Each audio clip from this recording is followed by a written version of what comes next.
Hello friends, मैं सुरुचि BPSC Gurukul 1 में आपका स्वागत करती हूँ। फ्रेंड्स, आज हम देख लेंगे एडिटोरिया तथ्य संग्रह बिहार का।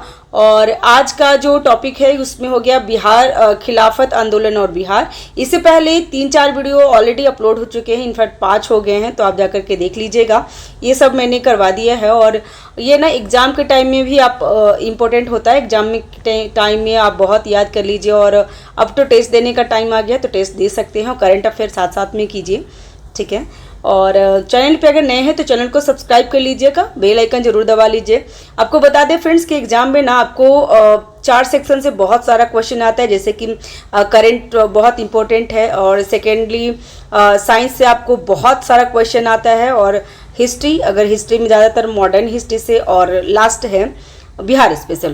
तो ये 4 टॉपिक से अगर आप कर लेते हैं ना, और पॉलिटी भी लगभग लोगों को सही हो जाता है, ज्योग्राफी भी हो जाता है, तो आपका कट ऑफ क्रॉस कर जाएंगे। तो ये चारों को ना बहुत अच्छे से आप कर लीजिए, ठीक है। इसमें बिहार बहुत अच्छा मतलब बहुत इंपॉर्टेंट रोल निभाता है, तो बिहार का भी आप कंटिन्यू करते रहिएगा, ठीक है। तो चलिए स्टार्ट करते हैं, आज रिविजन कर लेते हैं। खिलाफत आंदोलन और बिहार। प्रथम विश्व युद्ध के पश्चात मित्र राष्ट्र द्वारा तुर्की के खलीफा के साथ अपमानजनक शर्तों के विरोध में खिलाफत आंदोलन 1919 से 1923 के बीच में हुआ था। राष्ट्रीय स्तर पर इस आंदोलन का नेतृत्व मोहम्मद अली और शौकत अली ने प्रारंभ किया था। तो ये दोनों का नाम याद रखिएगा, मोहम्मद अली और शौकत अली, जो राष्ट्रीय स्तर पे किए थे। और खिलाफत आंदोलन कब हुआ था? तो 1919 से 1923 के बीच में हुआ था, ठीक है।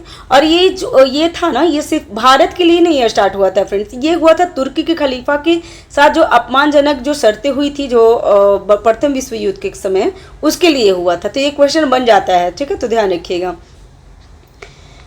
इसके बाद गांधी जी ने भी मुसलमानों का सहयोग राष्ट्रीय आंदोलन में प्राप्त करने के उद्देश्य से नेतृत्व प्रदान किए थे, ठीक है। नवंबर 1919 में पटना में हसन इमाम के अध्यक्षता में एक सभा आयोजित किया गया, जिसमें इसमें शांति समारोह का बहिष्कार का आह्वान किया गया था।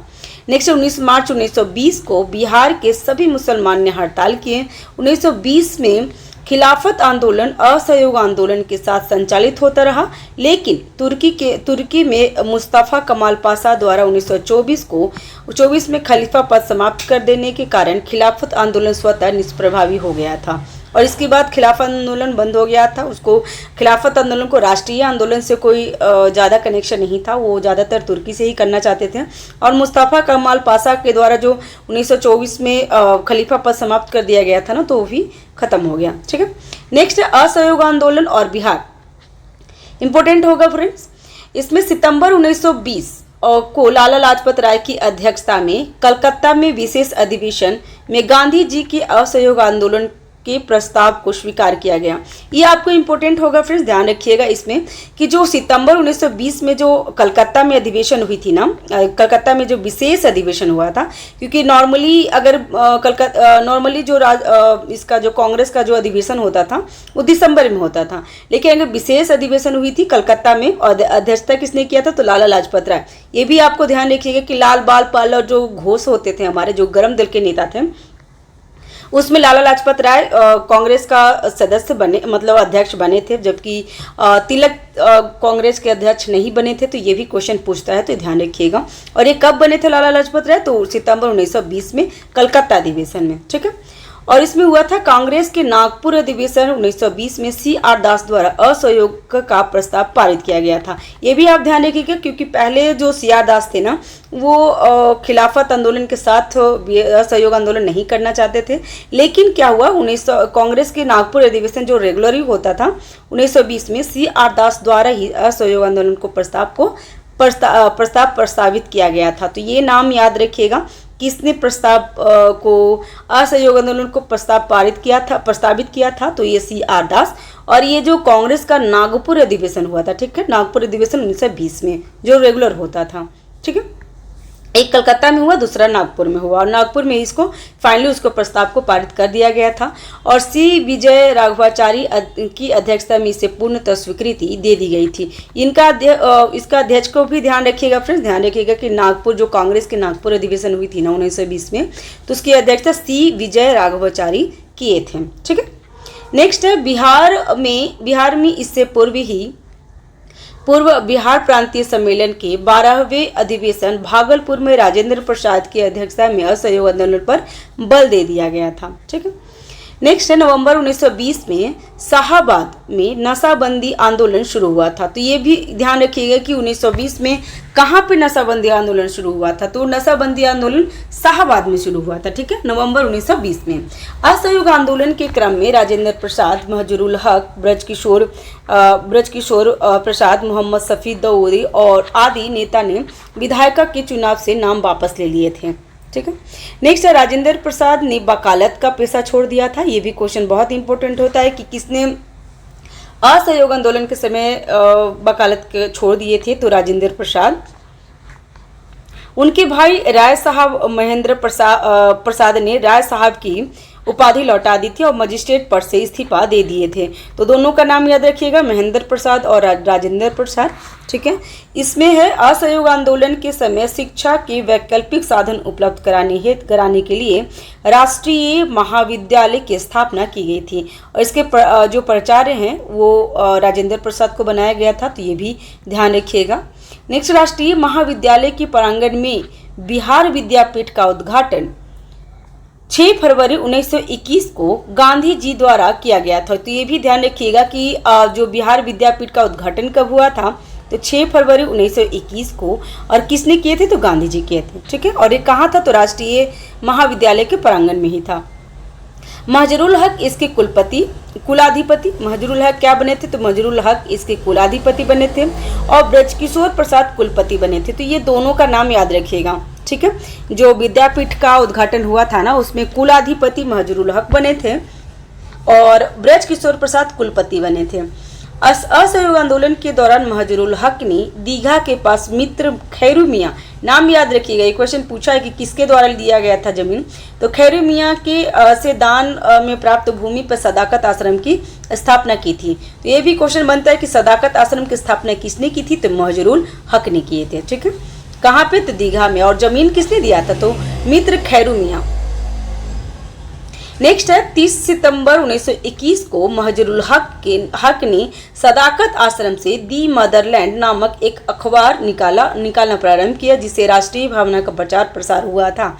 तो ये बहुत बार आपको क्वेश्चन, अगर आप PYQ किए होंगे तो इसमें मिला होगा, या फिर टेस्ट सीरीज दे रहे होंगे तो उसमें मिला होगा कि दी मदरलैंड जो नामक अखबार था ना, किसने स्टार्ट किया था, तो महजरूल हक ने स्टार्ट किया था। ठीक है, कहाँ से करते थे, तो ये सदाकत आश्रम से करते थे। 22 दिसंबर 1921 को युवराज प्रिंस ऑफ वेल्स का पटना आगमन हुआ था और उस दिन पटना शहर में हड़ताल आयोजित किया गया था। ये आप ध्यान रखिए कि कितनी तारीख को आए थे, तो 22 दिसंबर 1921 को आए थे युवराज प्रिंस ऑफ वेल्स। 5 फरवरी 1922 को चौरा चौरी घटना हुई थी। कहीं कहीं 4 फरवरी भी देगा, कहीं कहीं 5 फरवरी देता है, तो नॉर्मली मोस्ट ऑफ 5 फरवरी को ही मान लीजिए।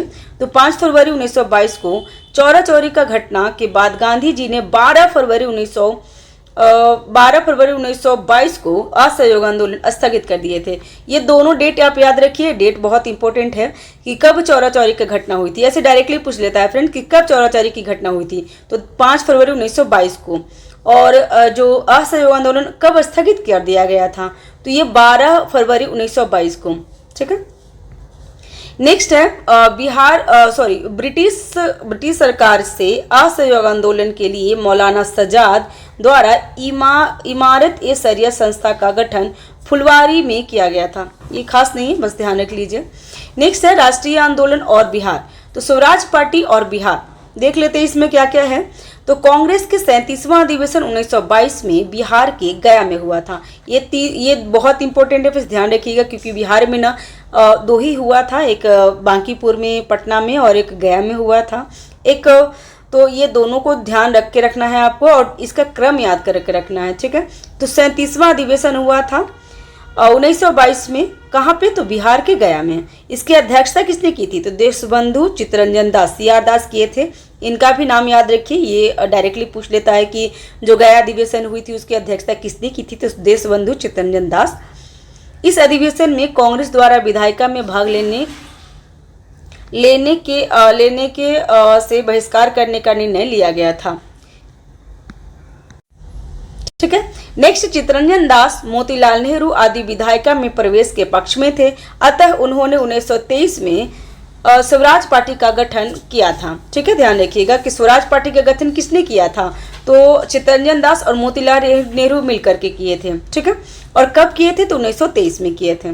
स्वराज पार्टी का मुख्य उद्देश्य क्या था, तो मुख्य उद्देश्य उनका था विधायिका में प्रवेश कर ब्रिटिश नीतियों को विरोध करना। ठीक है। नेक्स्ट है, बिहार में फरवरी 1923 को स्वराज पार्टी का गठन श्री कृष्ण सिंह ने किए थे। ये भी बहुत बार पूछा हुआ है, तो ये ध्यान रखिएगा कि बिहार में स्वराज पार्टी का गठन किसने किया था, तो श्री कृष्ण सिंह ने किए थे। ठीक है, और ये डेट कब था, तो फरवरी 1923 को। बिहार स्वराज पार्टी के प्रथम अध्यक्ष श्री नारायण प्रसाद और सचिव अब्दुल बारी थे। ये आपको थोड़ा कंफ्यूजन हो जाता है कहीं कहीं पे भी, बहुत सारे ऐसे टेस्ट में कि स्वराज पार्टी का गठन तो श्री कृष्ण सिंह किए, तो उन्होंने ही अध्यक्षता की होगी, तो नहीं फ्रेंड्स, ये गलत है। स्वराज पार्टी, बिहार में स्वराज पार्टी का गठन तो श्री कृष्ण सिंह किए थे।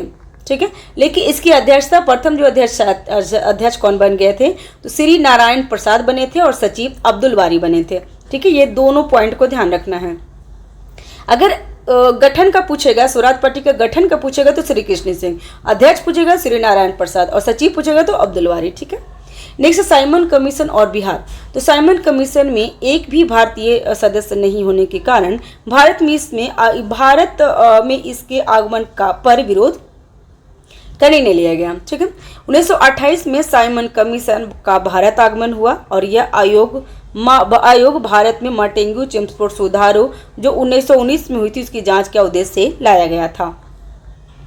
राष्ट्रीय स्तर पर लाला लाजपत राय का नेतृत्व विरोध प्रदर्शन हुआ था और बिहार में साइमन कमीशन 12 दिसंबर 1928 को पटना पहुंचा था और अनुग्रह नारायण सिंह के नेतृत्व में बिहार में नौजवान ने विरोध किया था। यहाँ पे एक आप स्टोरी है फ्रेंड्स, कि जो लाला लाजपत है ना, लाला लाजपत थे, तो ये इन्होंने जो साइमन गो बैक का नारा लिए थे ना, और लाला लाजपत को उनको मारा गया था, मतलब डंडा उन पे बरसाया गया था और उन्होंने में चोटिल होकर के वो डेथ हो गया था उनकी। तो इसके बाद से ना बहुत ज़्यादा विद्रोह हो गया था और जो सांठड़ की हत्या हो गई थी ना, तो इसी के क्रम में सांठड़ की हत्या हो गई थी और जो भगत सिंह फंसे थे तो इसी के कारण फंसे थे, तो ये भी ध्यान रखिएगा। ठीक है। बिहार में कब हुआ था साइमन कमीशन का विरोध, तो 12 दिसंबर 1928 को हुआ था पटना में और इसकी नेतृत्व किसने किया था, तो अनुग्रह नारायण सिंह ने नेतृत्व किया था। ठीक है। बिहार में सोशलिस्ट पार्टी 1931 में गंगा शरण, बिहार में सोशलिस्ट पार्टी 1931 में गठन ही हुआ था। ये डायरेक्टली क्वेश्चन पूछता है कि बिहार सोशलिस्ट पार्टी का गठन कब हुआ था, तो 1931 में। कौन कौन किए थे, तो गंगा शरण सिन्हा, रामानंद मिश्रा, राम वृक्ष बेनीपुरी।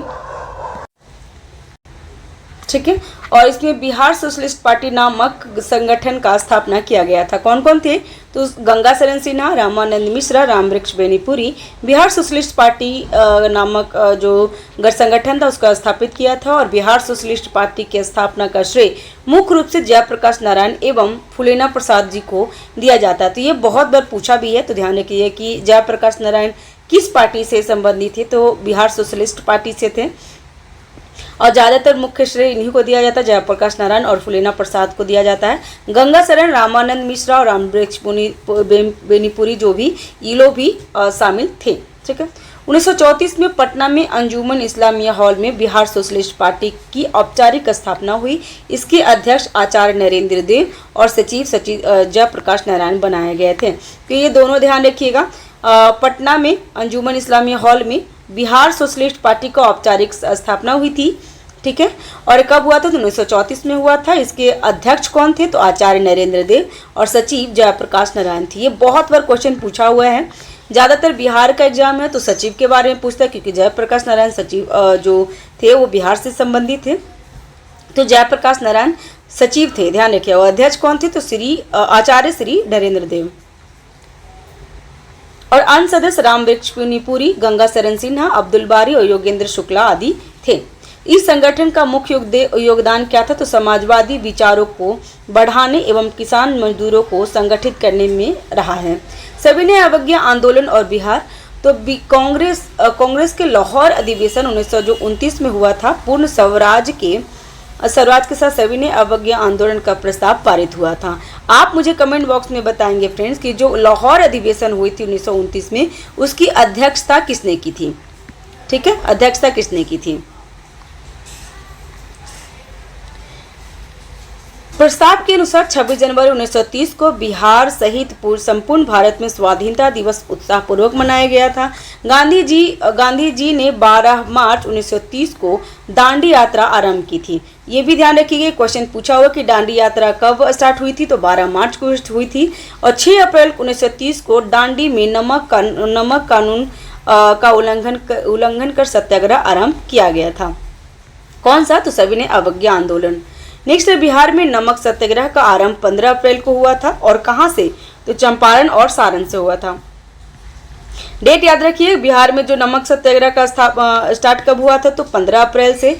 कौन जगह का नाम याद रखिए, तो चंपारण और सारण से। नमकीन मिट्टी से नमक बनाकर किया गया था। नेक्स्ट, सविनय अवज्ञा आंदोलन के दौरान बिहार में विदेशी वस्त्रों एवं शराबों की दुकानों का विरोध किया गया। 1930 में स्वदेशी लीग की स्थापना की गई। ये भी ध्यान रखिए कि स्वदेशी लीग की स्थापना कब की गई थी, तो 1930 में स्वदेशी लीग की स्थापना की गई। और इसके अध्यक्ष कौन थे, तो सर अली इमाम। ये क्वेश्चन पूछा हुआ है, ध्यान रखिएगा कि स्वदेशी लीग की स्थापना कब हुई, तो 1930 को। इसकी अध्यक्षता किसने की, तो अली इमाम, सर अली इमाम। इस आंदोलन के दौरान छपरा जेल के कैदियों ने विदेशी वस्त्रों का बहिष्कार किया और नंगी हड़ताल किए थे। तो ये ध्यान रखिएगा, नंगी हड़ताल कहाँ हुई थी, तो छपरा जेल में हुआ था। ठीक है, छपरा जेल में नंगी हड़ताल हुआ था। और कब हुआ था, तो ये स्वदेशी आंदोलन के समय में हुआ था। स्वदेशी नहीं, सविनय अवज्ञा आंदोलन के समय में हुआ था, छपरा में नंगी हड़ताल। ठीक है, सविनय अवज्ञा आंदोलन के दौरान बिहार में चौकीदारी कर बंद करने का आंदोलन भी चलाया गया था। ठीक है, ये भी ध्यान रखिएगा, बिहार में ऐसा क्वेश्चन पूछता है ना कि सविनय अवज्ञा आंदोलन के समय चौकीदारी कर कहाँ पे बंद करने का आंदोलन लाया गया था, इस तरीके से क्वेश्चन आपको पूछ देगा। तो बिहार में सारण, चंपारण, शाहाबाद, पूर्णिया, मुंगेर, पटना आदि में चौकीदारी कर बंद कर दिया गया था। 30 जून 1930 को कांग्रेस को अवैध संगठन घोषित कर दिया गया था। तो ये भी क्वेश्चन ध्यान रखिएगा कि कांग्रेस को अवैध संगठन कब घोषित किया गया था, तो 1930 को। ठीक है, 5 जुलाई को राजेंद्र प्रसाद को गिरफ्तार कर 6 माह की कैद की सजा दे दी गई थी। गिरफ्तारी के बाद राजेंद्र प्रसाद भागलपुर के दीप नारायण सिंह को अपना उत्तराधिकारी मनोनीत किया था। और गांधी जी द्वारा आंदोलन को स्थगित करने तक बिहार में आंदोलन काफ़ी सक्रिय रहा था। ठीक है, तो ठीक है फ्रेंड्स, अभी तक इतना ही रखते हैं। और नेक्स्ट वीडियो में बिहार विधानसभा में चुनाव जो देख लेंगे, और भारत छोड़ो आंदोलन और बिहार का देख लेंगे, और जो भी होगा पृथक बिहार का राज्य घटना और जो भी है, और वो सारे कुछ एक वीडियो में इंक्लूड कर दूंगी, जो ये है ना शॉर्ट। तो यहाँ तक हमारा हो जाएगा। एक नेक्स्ट वीडियो, एक और वीडियो आएगा फ्रेंड्स, उसमें सारा इंक्लूड कर दूंगी। ठीक है, और फिर हमारा मॉडर्न हिस्ट्री जो बिहार का है वो समाप्त हो जाएगा। उसके बाद ना हम लोग एंसेंट हिस्ट्री देख लेंगे, 1 या 2 वीडियो में उसका भी आ जाएगा, और एक वीडियो में मॉडर्न मिडिवल आ जाएगा। तो हमारा पूरा मतलब हिस्ट्री कंप्लीट हो जाएगा बिहार स्पेशल के लिए। फिर हम लोग ज्योग्राफी देख लेंगे। ठीक है, तो thanks for watching, have a nice day, keep watching, keep learning, thank you, bye bye. मिलते हैं नेक्स्ट वीडियो में।